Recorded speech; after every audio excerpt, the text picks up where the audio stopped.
We had been legally married for 6 years, but the wedding ceremony was long overdue. On the day of the wedding, I walked towards him in my custom-made gown, filled with joy. Just as the ring was about to slide onto my finger, an unexpected incident interrupted the ceremony. Amidst the stunned guests, Ethan rushed without hesitation to aid the woman who had once again fainted at my wedding. "What are you standing around for? Call an ambulance."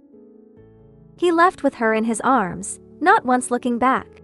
As the chapel bells chimed 7 times, I calmly removed my veil, picked up the microphone and announced, "Ladies and gentlemen, the divorce party between Ethan and me is now underway. Please eat, drink, and enjoy. Don't let your trip here go to waste." Chapter 1. I hadn't heard a single word from Ethan, not even a text message. It wasn't until AM that I saw his updated social media post. The photo was of 2 people with their foreheads gently touching. "I've been rushing through life, never daring to pause, but for you twice, I willingly stop." Without a second thought, I tapped the little red heart and left a comment. "Wishing you to a lifetime of happiness."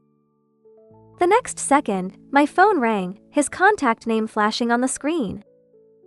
"Husband." I assumed he'd seen my comment and was calling hurriedly to explain. But when I answered, it wasn't his voice that greeted me. Instead, a frail female voice, accompanied by a light cough, sounding utterly fragile, came through. "Nancy, cough, cough, it's me, Sumi."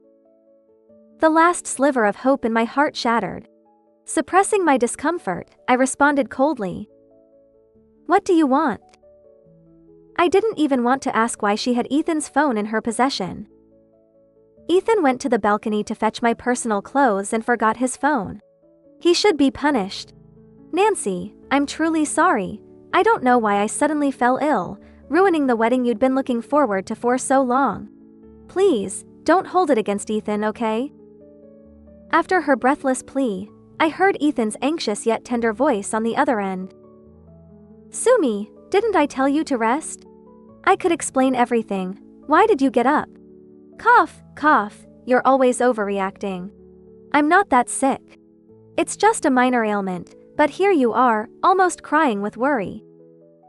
I was used to Sumi's pitiful act by now, so the next steps didn't surprise me at all. But it seemed these 2 had to drag me into their twisted affection, making sure I bore witness to every sugary, nauseating word. "I would never let anything happen to you." Ethan's tone was filled with the same tender affection that he'd once lavished upon me but had since stripped away completely. "All right, I know you're always good to me. But the most important thing right now is the wedding. Nancy has been waiting 6 years for it. Be good, go back and finish the ceremony, then come to me afterward. Even though I'd really love to see your happiness, I'll control myself this time and won't attend, all right?" By the end, she was choking up, her sobs spilling into the receiver. Moved by pity, Ethan's voice softened further. "Don't worry, there won't be a wedding. We're already married on paper.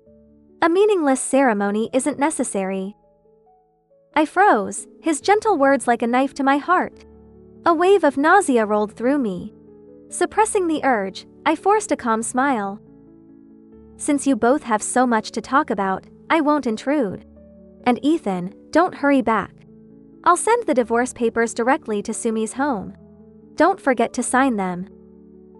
The moment I finished, Ethan erupted in anger. "Nancy, can you stop acting like a bitter woman and talking about divorce all the time? Does it amuse you? It's just that the wedding didn't happen. Is one lousy ceremony more important to you than Sumi's life? Do you have any compassion at all?" I felt a tug at the corner of my mouth, but stayed silent. In the past, he always opted for cold silence whenever conflict arose between the 3 of us. I'd fall apart over and over, while he would just stand by, smoking calmly. But now, he was yelling, finally venting his pent-up frustration.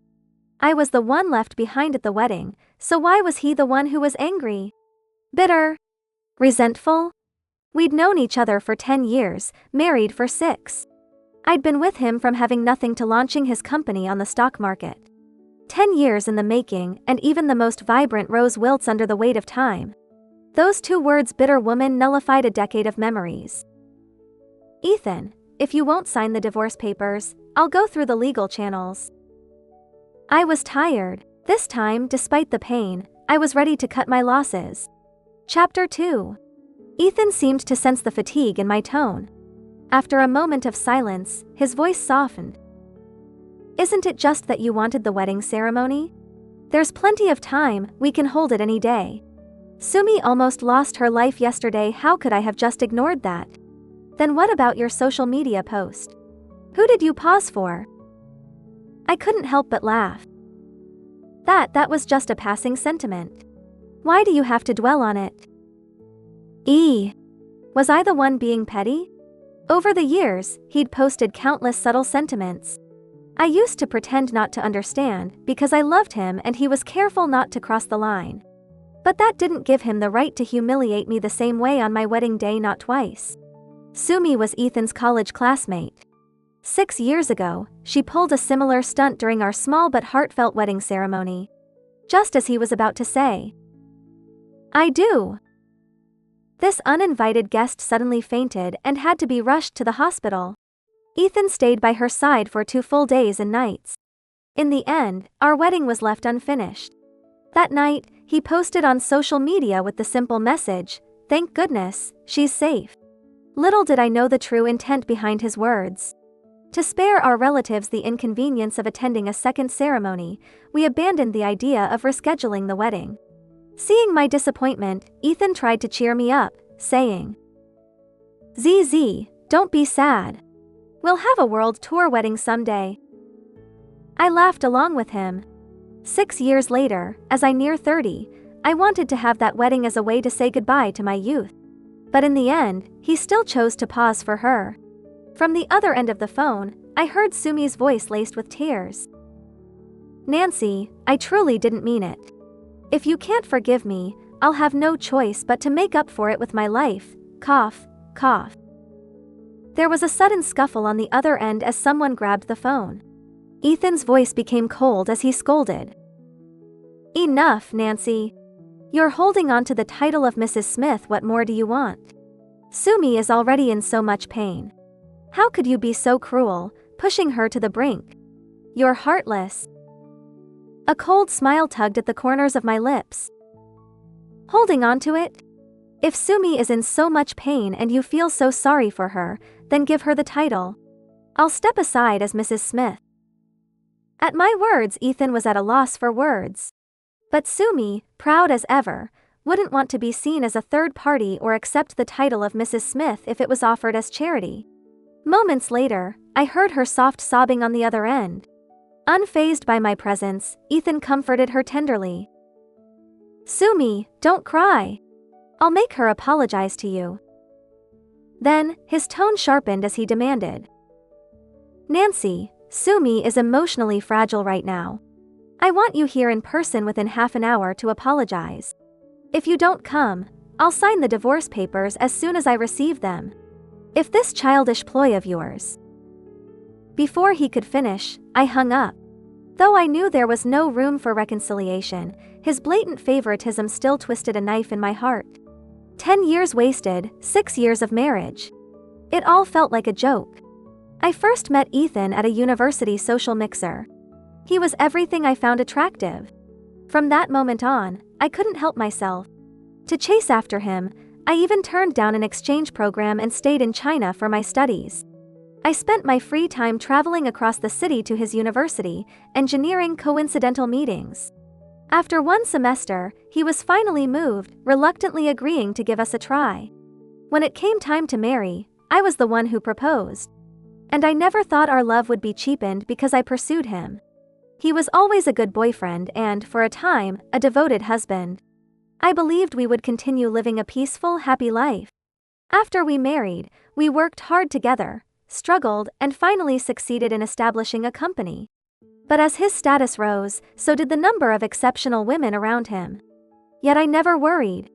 When he went out for social events, facing various temptations, I remained calm. It wasn't until Sumi returned to the country that I began to feel a sense of crisis. From crying and arguing to silent acceptance, I tried to fortify myself with the thought, as long as he doesn't cross the line, it's all just fantasy. But as I kept shifting my boundaries, his heart grew narrower, filled only with things related to Sumi.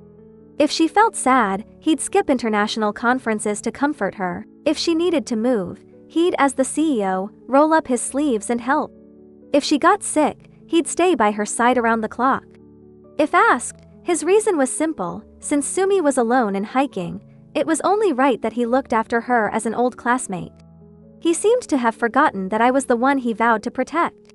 He forgot that we had been trying for a child, a goal that would only come true with his cooperation. And during that time, I was the only one holding on to that worthless promise, enduring the pain of injections over and over. Finally, fate played a cruel joke on me. I was pregnant.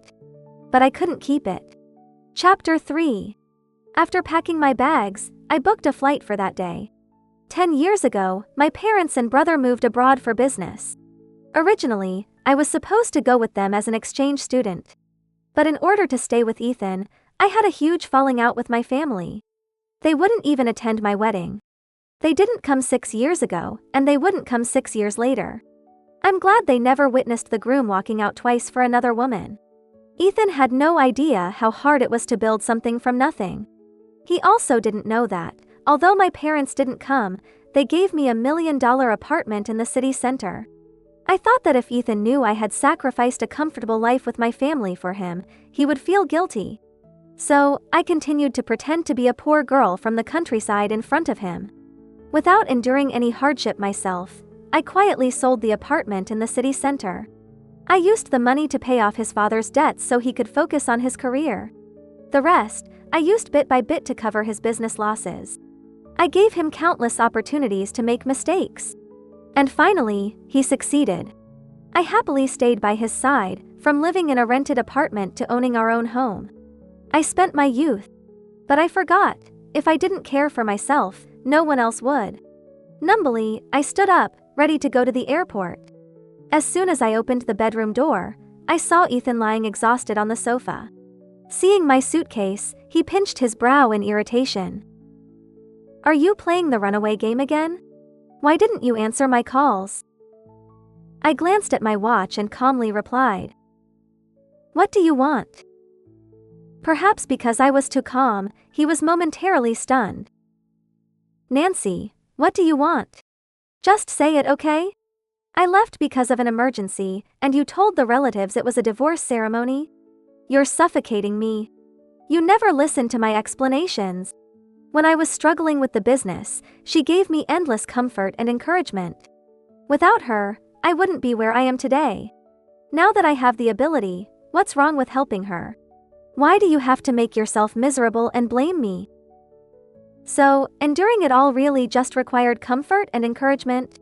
My money, my youth, were they all irrelevant? I quietly listened to him finish, then nodded.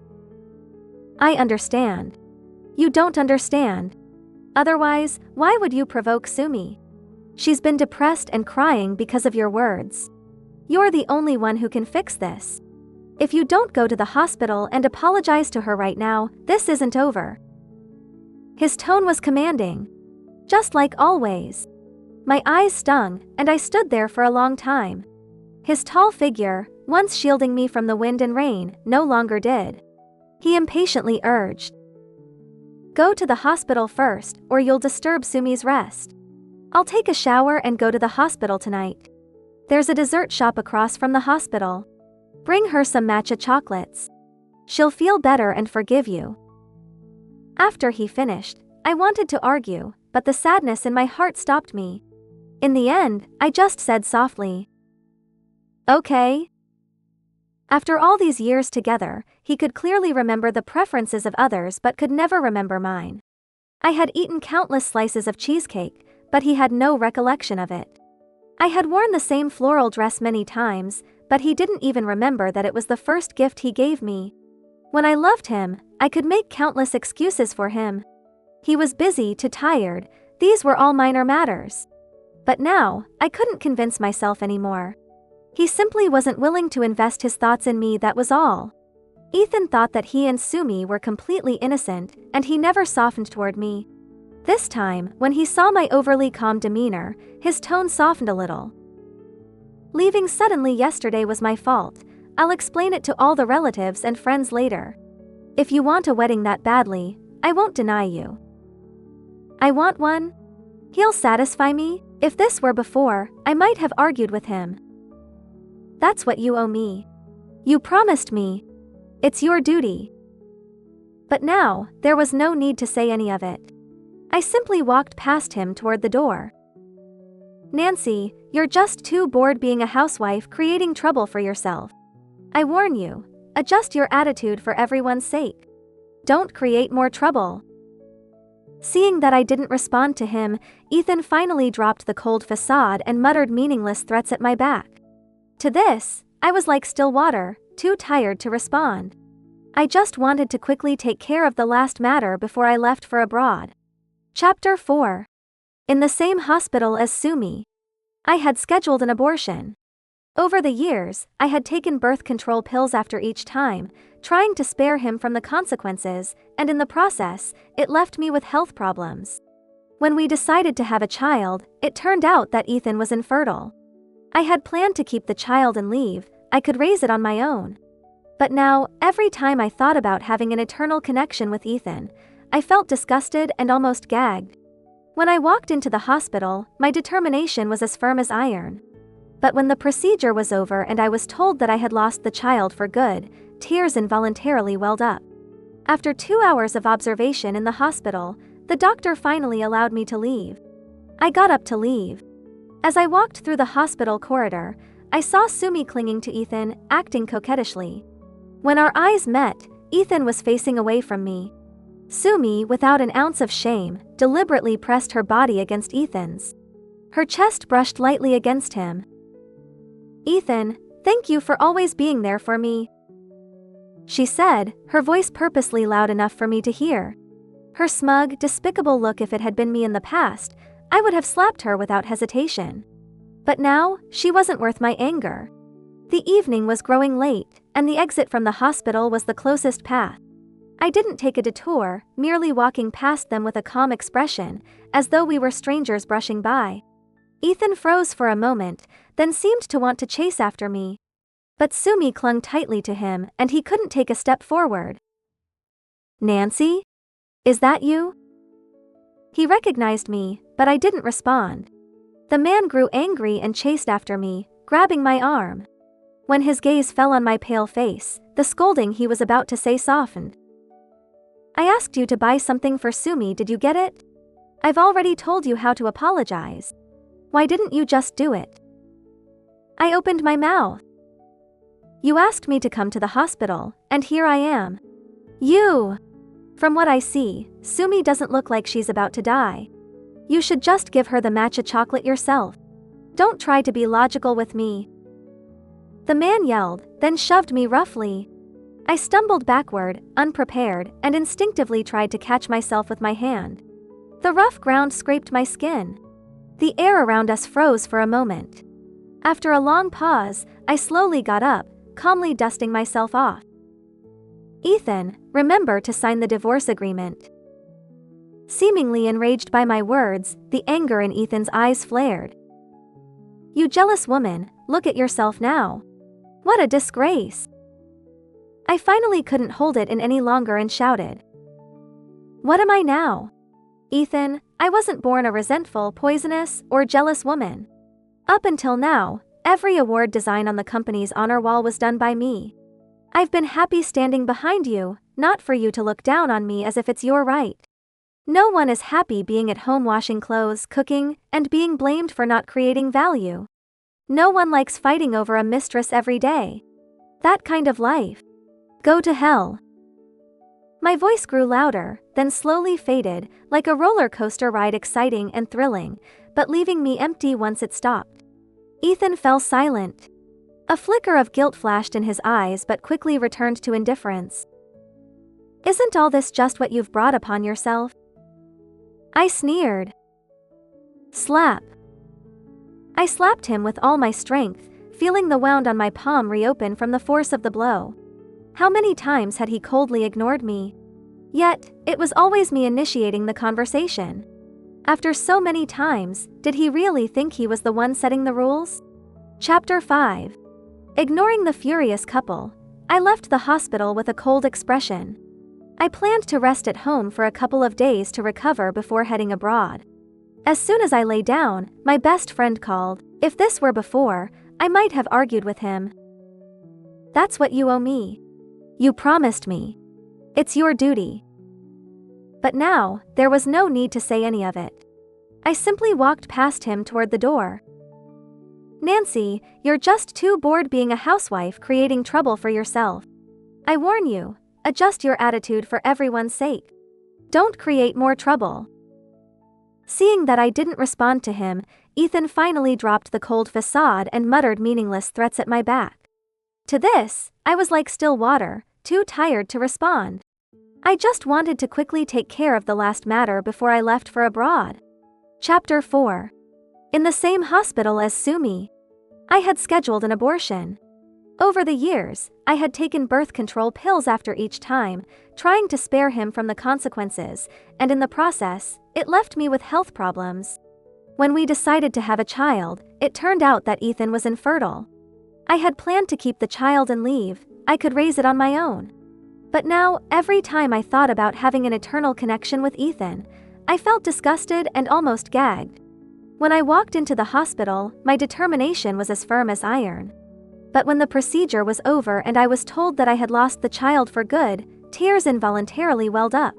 After 2 hours of observation in the hospital, the doctor finally allowed me to leave. I got up to leave. As I walked through the hospital corridor, I saw Sumi clinging to Ethan, acting coquettishly. When our eyes met, Ethan was facing away from me. Sumi, without an ounce of shame, deliberately pressed her body against Ethan's. Her chest brushed lightly against him. Ethan, thank you for always being there for me, she said, her voice purposely loud enough for me to hear. Her smug, despicable look. If it had been me in the past, I would have slapped her without hesitation. But now, she wasn't worth my anger. The evening was growing late, and the exit from the hospital was the closest path. I didn't take a detour, merely walking past them with a calm expression, as though we were strangers brushing by. Ethan froze for a moment, then seemed to want to chase after me. But Sumi clung tightly to him, and he couldn't take a step forward. Nancy? Is that you? He recognized me, but I didn't respond. The man grew angry and chased after me, grabbing my arm. When his gaze fell on my pale face, the scolding he was about to say softened. I asked you to buy something for Sumi, did you get it? I've already told you how to apologize. Why didn't you just do it? I opened my mouth. You asked me to come to the hospital, and here I am. From what I see, Sumi doesn't look like she's about to die. You should just give her the matcha chocolate yourself. Don't try to be logical with me. The man yelled, then shoved me roughly. I stumbled backward, unprepared, and instinctively tried to catch myself with my hand. The rough ground scraped my skin. The air around us froze for a moment. After a long pause, I slowly got up, calmly dusting myself off. Ethan, remember to sign the divorce agreement. Seemingly enraged by my words, the anger in Ethan's eyes flared. You jealous woman, look at yourself now. What a disgrace. I finally couldn't hold it in any longer and shouted. What am I now? Ethan, I wasn't born a resentful, poisonous, or jealous woman. Up until now, every award design on the company's honor wall was done by me. I've been happy standing behind you, not for you to look down on me as if it's your right. No one is happy being at home washing clothes, cooking, and being blamed for not creating value. No one likes fighting over a mistress every day. That kind of life. Go to hell. My voice grew louder, then slowly faded, like a roller coaster ride, exciting and thrilling, but leaving me empty once it stopped. Ethan fell silent. A flicker of guilt flashed in his eyes but quickly returned to indifference. Isn't all this just what you've brought upon yourself? I sneered. Slap. I slapped him with all my strength, feeling the wound on my palm reopen from the force of the blow. How many times had he coldly ignored me? Yet, It was always me initiating the conversation. After so many times, did he really think he was the one setting the rules? Chapter 5. Ignoring the furious couple, I left the hospital with a cold expression. I planned to rest at home for a couple of days to recover before heading abroad. As soon as I lay down, my best friend called, "Are you okay? You didn't answer your phone and I couldn't find you at home." Due to weather conditions, the flight from Canada was cancelled, and she missed my wedding. After I explained everything, her voice quivered with emotion. "Those scumbags better stay locked up and never come out to disgust people again. How could they treat you like this, my dear ZZ?" I took a deep breath and said, "Remember the villa you helped me buy? Put it up for sale. I probably won't be staying in the country anymore." Gray was my childhood friend. Before she became financially independent, she had been caught in a dispute over her family's business inheritance, and her finances were cut off. I used part of the money I made from selling my apartment to support her startup.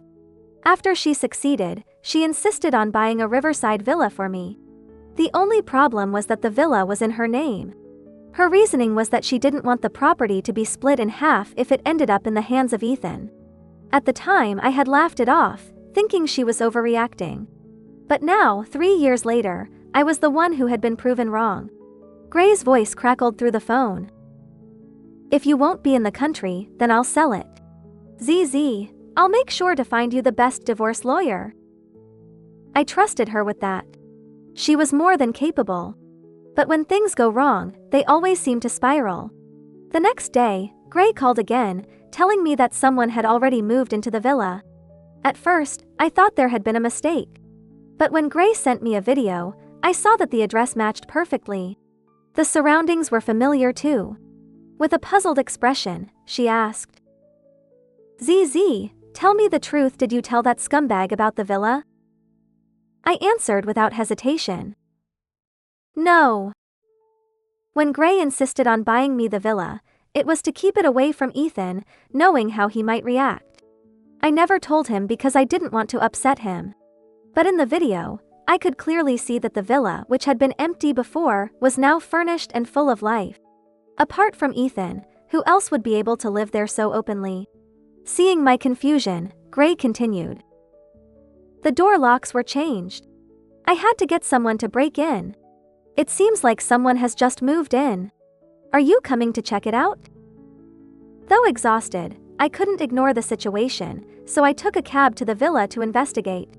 When I walked in, the first person I saw was Sumi. She looked furious. "Nancy, did you send someone to break into my house?" My first instinct was to look for Gray. "Where's Gray?" I asked. "That woman who trespassed into my property. I had her arrested and sent to the police station. Do you know her, Nancy? Or are you the mastermind?" I reached for my phone, but Sumi snatched it away and stomped on it. "Nancy, do you really think you're someone important? Apologize to me now, or I swear you won't see yanking for the next 2 weeks." My brow furrowed as I tried to remain calm and analyze the situation. Sumi had broken into my property but was now accusing Gray of trespassing. What a ridiculous turn of events. After returning to the country, she had been living in an expensive neighborhood near Ethan's company. I had only recently discovered that he was supporting her financially. The divorce agreement already outlined the amount of money that would be reclaimed. But I never imagined that she would show up here. Gray had said that someone had only recently moved in, which meant that Ethan had planned to give Sumi a place to live all along. Was this his way of trying to irritate me? My head suddenly spun. Without wasting time on her, I asked, "Who gave you permission to move into this villa? This is my home. What's the problem with me living here? Your home? You couldn't even stay abroad without your family's support. You don't have a job, so how could you afford a villa in this location?" There was no point in pretending anymore. She must have thought I would use the community property angle against her, so she calmly argued, "As Mrs. Smith, don't you have a bigger perspective? He couldn't bear to leave me, and it's because I'm generous that I persuaded him to go back to you. T.S., if you had learned something from me, maybe you wouldn't have been stood up twice for your wedding. All I want is to live comfortably and with dignity. Can't you just turn a blind eye to it? Why do you have to make everything a loss for both of us? This villa was better than the one I shared with Ethan. Of course, it was comfortable for her. Relying on Ethan's favoritism, Sumi arrogantly declared her ownership of the villa. Was she implying that I had lost both my wealth and my dignity? Not a chance. There was no need to explain further. I coldly said, "This is not your house. You need to leave now." Chapter 6. As soon as I finished speaking, Sumi laughed, a small, almost mocking sound. "Nancy, you're as stubborn as ever.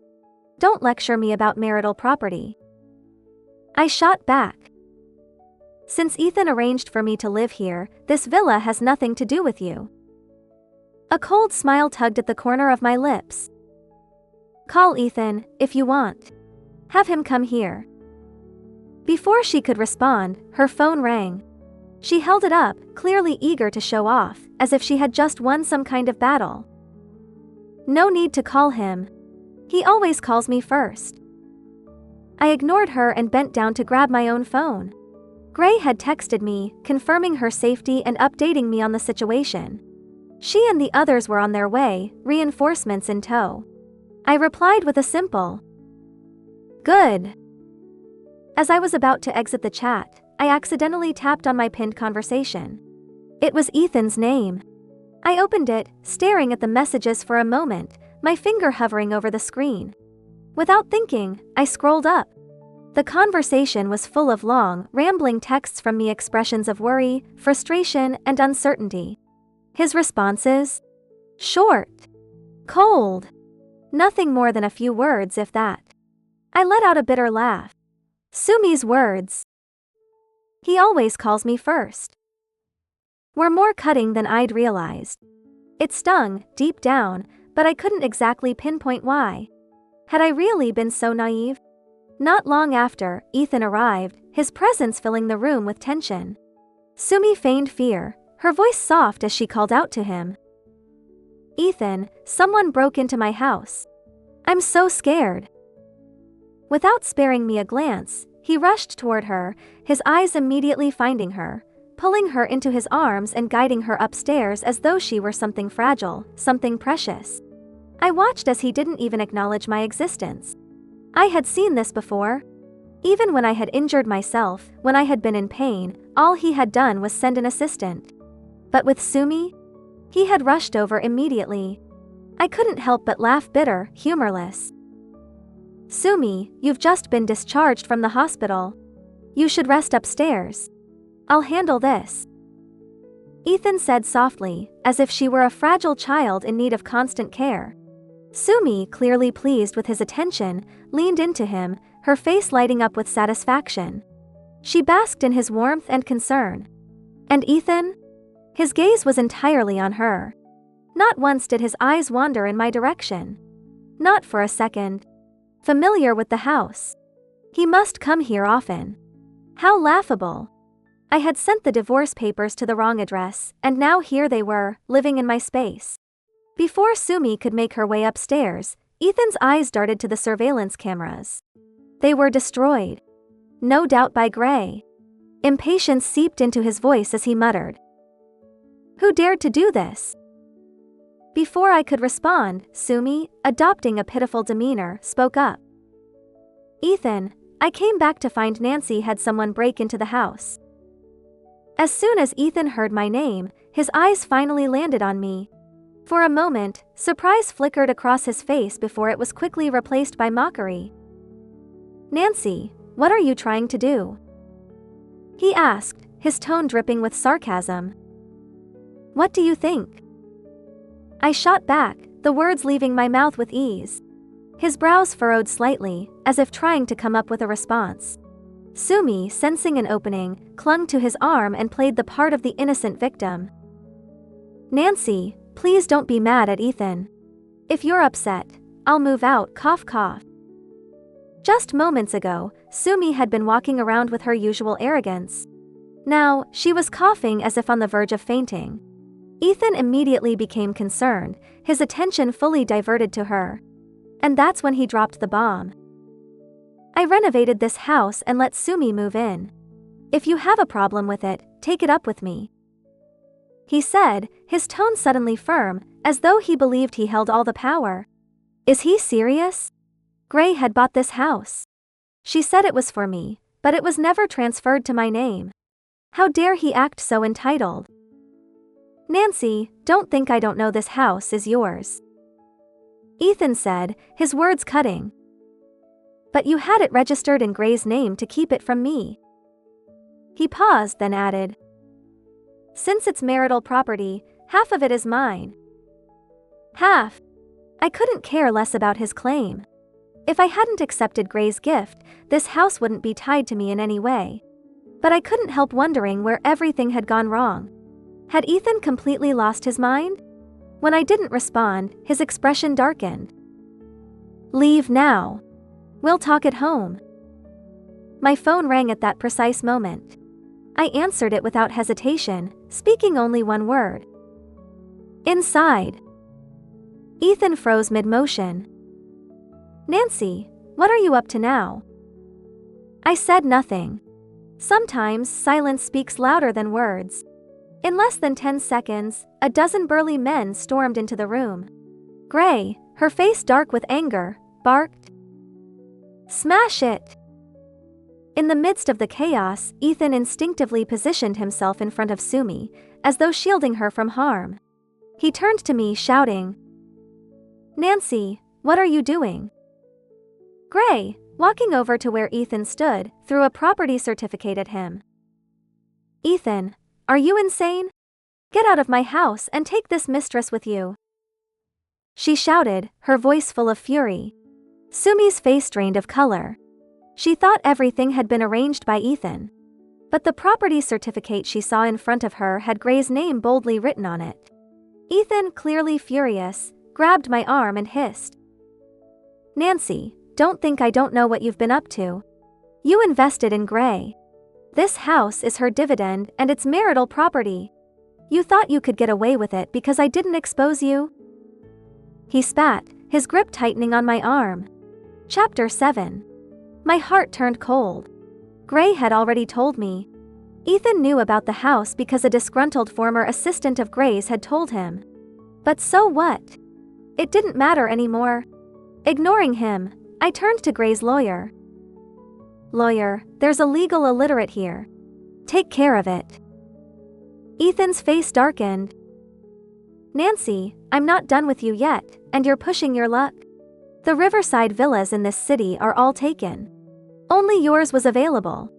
The doctor said the environment is good for Sumi's recovery. Can't you be more generous? Sumi, eyes red, clung to Ethan's sleeve. Ethan, it's my weak body causing this trouble. It's not your fault. Ethan comforted her. Nancy hid this property from me. I didn't want to pursue it, but if she wants to fight, I won't hold back. You stay here. I'll handle this. As soon as he finished, the lawyer interjected. Mr. Smith, you have no right to dispose of Miss Zhao's property. Ethan's face darkened. Sumi, go upstairs. Gray wouldn't let her. She grabbed Sumi's hair and slapped her twice. This is for being a mistress. Then she slapped her twice more. This is for having me sent to the police. She wanted to hit her again, but Ethan pushed her away. Despite promising not to argue with Ethan, Gray couldn't help but mock. Ethan, do you know what marital property is? Ask anyone on the street. Which man openly uses marital property to support another woman and claims to be innocent? You're more disgusting than those who admit to cheating. Ethan's anger flared. Sumi is unwell. I'm just helping her. Gray, you don't know the whole story, so shut up. Ethan was always like this, blatantly biased, yet feeling righteous. Gray looked at him like he was a joke. She couldn't say a word. The air froze for a moment. I coldly said, Juan, if you're smashing, do it thoroughly. It's on me. The men, seemingly professionals, smashed with more vigor. Ethan shouted, "Nancy, enough!" But I ignored him, preparing to leave. He finally backed down. His tone changed from threatening to pleading. "I know I was wrong not to discuss this with you. I'll find another place for Sumi tomorrow. Just have them leave." I shook off Ethan's hand. Juan, call the police." With that, I walked out. Seeing my attitude for the first time, Ethan was stunned. "Nancy, wait!" He chased after me, grabbing my arm with one hand and calling his assistant with the other, instructing him to help move.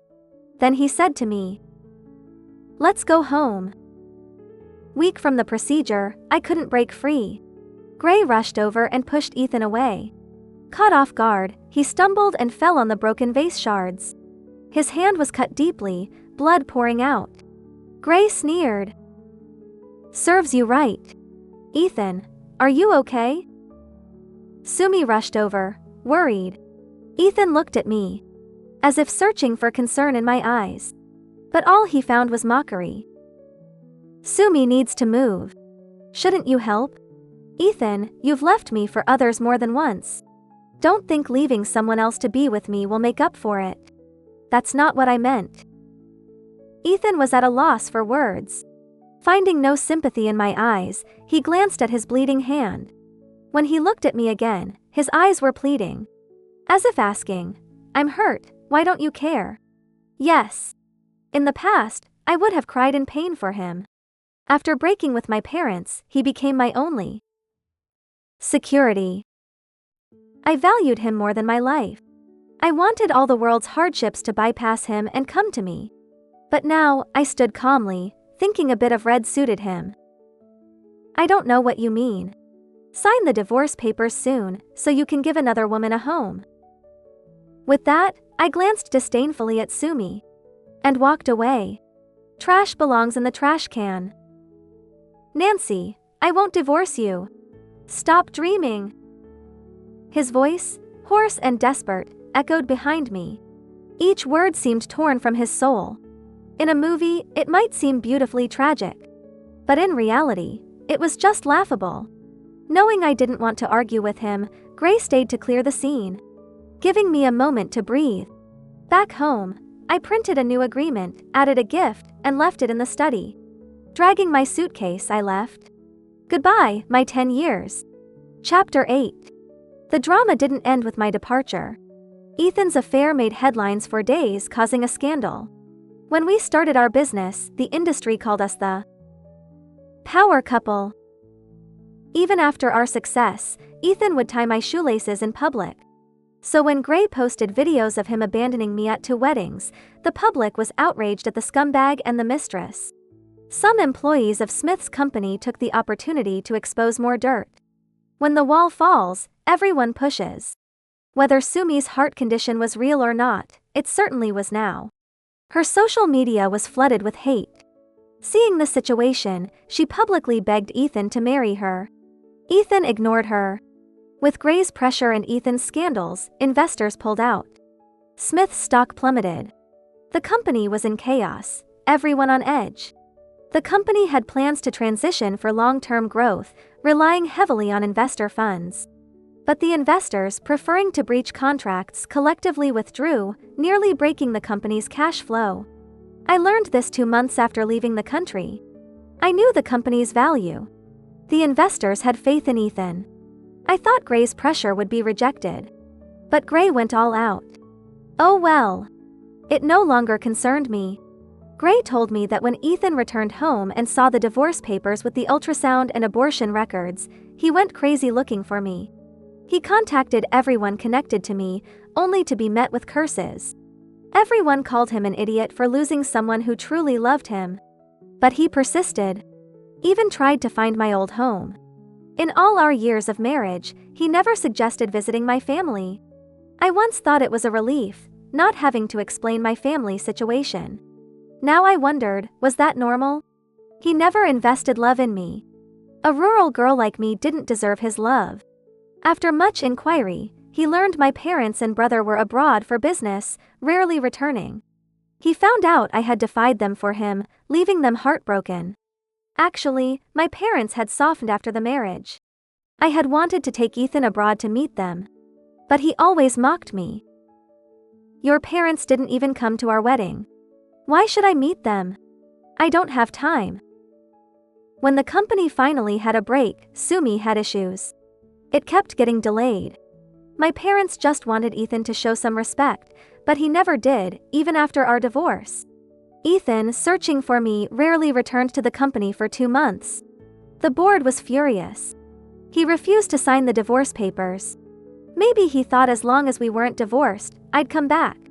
I knew that divorcing a couple who built a business together wasn't easy. Neither would settle for less. Ethan might just lack boundaries. But I didn't want to keep fighting for evidence of his infidelity, so I couldn't reduce his share. So, I filed for divorce. He sent word through many channels. He demanded I appear in person, or he wouldn't cooperate. Not wanting a prolonged battle, I returned. On the day of the hearing, I saw the usually neat man with disheveled hair and bloodshot eyes. Seeing me, he rushed over, wanting to touch me, but hesitated, pulling his hand back. After a long pause, he choked out. Does it hurt? That day, when I saw you at the hospital. I looked at him like he was a fool. A bit, it hurt for a while, then I felt clear-headed. Like this marriage, with a grain of sand that hurt. I tried many times to remove the sand, but failed. So I chose to throw it away. Ethan, isn't this what you wanted? Hearing my words, Ethan's face stiffened, his forced smile faltering. After a long pause, he spoke again, his voice trembling. You've lost weight. I paused for a moment. Once, I believed that being apart from him would be the end of me. Now, standing before him, hearing his words of concern, I felt nothing. No love, no hate. Just calm. I smiled and told him. No, I've actually gained 2 pounds. Chapter 9. He stared at my smile, dazed. It seemed he finally realized that I no longer loved him. His voice broke unexpectedly. I thought the one person in this world who would never leave me was you, so I took your feelings for granted. When I found out you had aborted our hard-won child, I was filled with hatred. But then I thought about how much you love children, how hard you worked to get pregnant. I couldn't blame you. I had no right to blame you. I know you're still angry with me. I've been punished enough these past months. Now that you're back, please don't leave again, okay? I remained unmoved, simply saying. The hearing is about to start. Let's go inside. With that, I walked into the courtroom. But after waiting for a long time, Ethan didn't show up. I had anticipated his non-cooperation, but I didn't expect him to be so cowardly. After entrusting everything to my lawyer, I left the country that same day. I tried to take over my family's business, and thanks to my past experiences, I quickly adapted. I heard that Ethan's company managed to survive. I was glad, it meant I could get a larger share of the assets. In my busy and fulfilling life, I often saw news about him. Knowing it was hard to contact me, he used every interview to send messages to me. ZZ, as long as you come back, I'll always be here. ZZ, I'm working hard to get closer to you. Please look at me again. ZZ, the world is so big, why can't I find you? If you see this video, please contact me. His heartfelt declarations and Sumi's downfall seemed to gradually redeem his image. Even the court believed our marriage hadn't irreparably broken down. So we dragged it out. Now, anything related to Ethan wasn't worth a frown from me. A year passed, long enough for me to forget I was still married. Finally, my lawyer informed me that the court had granted the divorce. I felt no particular emotion, just transferred a fee to my lawyer. Officially, I was a free woman again. The next time I saw Ethan was at my alma mater's centennial celebration. During my speech on stage, Ethan sat in the front row, far right. His intense gaze felt like a spotlight, making it hard not to notice him. But he looked so aged that I mistook him for an older alumnus. When I said, I don't regret not going abroad as an exchange student. Ethan's empty eyes suddenly lit up. He seemed to be waiting for me to say something. I continued my speech. Over the years, I've experienced different artistic charms and educational systems abroad, often feeling an indescribable sense of alienation. Culture has no right or wrong. I just felt that the path I chose back then was more suitable for me, so I didn't go abroad. The university I got into, I had to finish, even if it meant crying. The audience burst into laughter. I concluded. Finally, as a senior, I want to tell you, when you're at a crossroads, listen to your true inner voice. Applause erupted as I finished my speech. In the hallway, Ethan rushed out to block my way. His tone was firm and determined. You're lying. You stayed because of me. I looked at him, not dismissively. At first, I thought so too. But later, I realized I just didn't like my parents controlling my life. You were just an excuse for my rebellion. I don't believe you. Ethan shook his head desperately. If there was no one you cared about here, why would you come back for a speech? What you believe has nothing to do with me. Mr. Smith, I don't want to call security.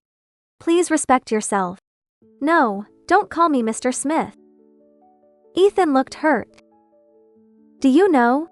When I found out you had been silently solving my company's financial problems, it felt like my heart was torn apart. Thinking about how you gave up your family for me, following me alone, while I cared for another woman, I felt like a monster. Without antidepressants and the hope of seeing you again, I wouldn't have made it this far. Forcing myself to endure was because I couldn't bear to see our company, our child fail. We can't lose another child, ZZ, it doesn't matter if we're divorced. I can start over, just like you did with me. Ethan took out a diamond ring from his pocket.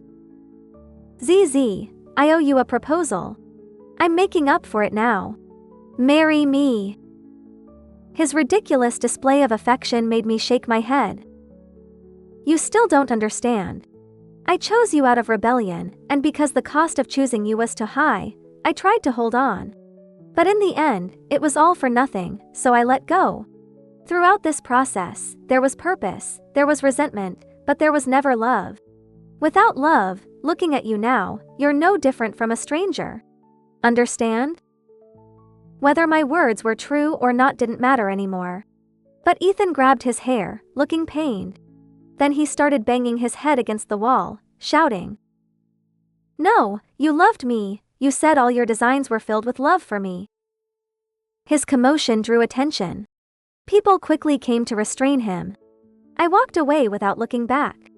I heard that day, Ethan injured his head badly. He ended up in a mental hospital. And my brilliant life was just beginning.